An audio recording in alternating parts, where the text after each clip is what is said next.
ఏదో 40 కోట్లు ఏందంటున్నారు, నిజమేనా? బడ్జెట్ దేముందిలేండి ఇంకా చెప్పండి ఎంత అయిందో. 40 కోట్లు మీ దగ్గర ఖర్చు అయిందంట. వైఎస్ఆర్ జగన్మోహన్ రెడ్డి దగ్గర నుంచి పెద్ద పెద్ద బస్తాలు వచ్చినాయంట. అయ్యి సౌత్ ఇండియాలోనే అతి తక్కువ ధరలకి రత్నాలనందించే ఏకైక సంస్థ 6JVR. ఎవరిని ఇచ్చేది ఉంటాయండి. నా తీరి ఏంటంటే ఎవరిని అడిగినప్పుడు పెద్దదే అడగాల, జీవితంలో ఇంకోసారి అడగనంత అడగాల. అంతే కదండి. చేయి చాచినప్పుడు ఒకేసారి చాచు, కానీ జీవితంలో ఇంకోసారి చేయి చాచకనంత వరకు అడుగు. ఈ సినిమా కూడా రిలీజ్ సందర్భంగా సెన్సార్ ప్రాబ్లమ్స్ అయితే రిలీజ్ కి అవరోధమైనటువంటి పరిస్థితులు ఏర్పడ్డాయి కదా? లేదండి, రిలీజ్ ఓకే స్మూత్ గా. సెన్సార్ అనేటువంటిది ఎలా హాబిట్ ఏం లేదండి. దే హ్యాడ్ టు, మనకు వాళ్ళు అడిగారు, మీటింగ్స్ పెట్టారు, దే ఆస్క్డ్ ఫర్ ప్రూఫ్స్. అంటే జనరల్ ప్రొసీజర్, ఎందుకంటే రేపు పాపం వాళ్ళు దే ఆర్ ఆన్సరబుల్ కదండి. ఇప్పుడు మన దాంట్లో మెజారిటీ మనకేమి they won't be anything controversial. మనం ఆ మెజర్డ్ గానే తీసుకుంటాం, ఒకరినేమో మనం కించపరచడం అట్లాంటి మెజారిటీ ఉండవు. ఏమన్నా ఉన్నాయి అంటే వాళ్ళు జస్టిఫికేషన్ అడుగుతారు. ఇప్పుడు 1,00,000 కోట్లు సెన్సార్ లో ఏం జరిగింది చెప్పండి. మీరు సినిమా సెన్సార్ కి అప్లై ఇచ్చారండి పాపం. ఏం హార్డ్లీ మనకి మొత్తం కట్లో 1 minute 1.5 minute కట్స్ ఉండొచ్చు. అంతే అంతే అండి.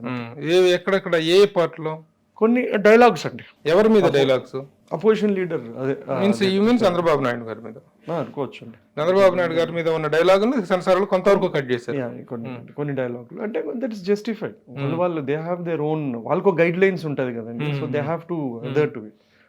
ఎందుకో తెలుసండి, ఎప్పుడో ఒకసారి అంతం కాదు ఇది ఆరంభం అనే సినిమాలో కృష్ణ గారిది, అవునండి, ఆ సినిమాలో మహారాష్ట్రకు చెందిన ఒక నాయకుడు రిజంబ్లెన్స్ ఉంది అంతే. చిన్న రీజన్ తోటి మొత్తం సినిమా మొత్తాన్ని ఆపేశారు. దాన్ని ఆపడానికి లేదండి, గైడ్ లైన్స్ రిజంబ్లెన్స్ ఆపేసి దాని కోర్టు ఇస్తే మళ్ళీ కోర్టు జడ్జిమెంట్ ఇస్తే మళ్ళీ వెంటనే స్టార్ట్. చాలా కోర్టు జడ్జిమెంట్స్ ఉన్నాయండి. ఇప్పుడు మనం యాక్చువల్గా ఏ సినిమాలో అయినా కూడా ఇట్స్ ఫ్రీడమ్ ఆఫ్ ఎక్స్ప్రెషన్, దానికి కంప్లీట్ ఉందండి. ఏది రియల్ ఈవెంట్స్ ని చేసుకొని కథలు చేయొచ్చు, రిజంబులెన్స్ ఉన్న పాత్రలు పెట్టచ్చు.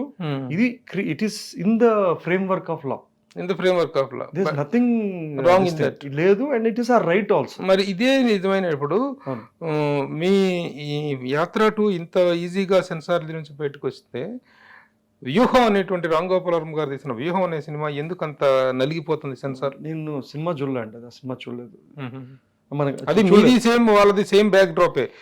Supporting in support to in support ఉండవండి. మీరు ఇన్నేళ్ళ అనుభవంలో అండి, సినిమా వల్ల ఓటు వచ్చింది లాస్ట్ 1980s లో ఉండొచ్చండి. రోజు 10 డిబేట్లు 100 ఛానల్స్ పెట్టి ఇంత ఇన్ఫార్మ్డ్ ఆడియన్స్ అప్పుడు ఇంకా మీరు ఒక సినిమా వల్ల వాడు ఓటేస్తాడు, సినిమాలు ఒకరికి ఫేవర్ గా చేద్దాము అనే సినిమాలు తీద్దాం అనుకోవడం కూడా మూర్ఖత్వం అంటాం. అది మనం ఏం ఆశించి తీశారు కదా మీరు? క్లియర్ చెప్తాను. వైఎస్ఆర్సీపీ దగ్గర నుంచి నేను చెప్తా చూడండి. నేను ఫస్ట్ ఒక మార్కెటింగ్ పర్సన్, నా జీవితాంతం నేను సేల్స్ పర్సన్, మార్కెటింగ్ ఎంబీఏ చేశానండి.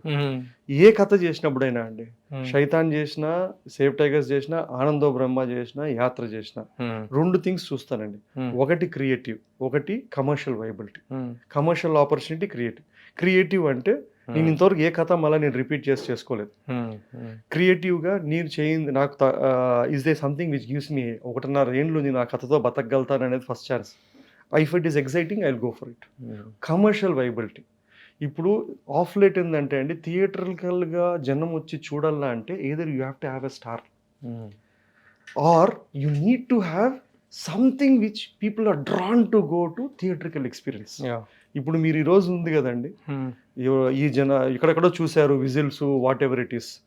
Partially if you look it smartly, దీంట్లో ఎవరు తెలిసిన యాక్టర్ లేరు, ఈ భాష యాక్టర్లుగా లేరు. ఎందుకు రెస్పాండ్ అవుతున్నారు? ఎందుకు వాట్ ఎవర్ ఇట్ ఈస్ ఒక కమర్షియల్ హీరో లాగా వాళ్ళు ఎందుకు పోతున్నారు? It is a commercial opportunity అండి. సో యూ నీడ్ టు, అది అర్థమవుతే దట్స్ ఫైన్ అండి, అంతే.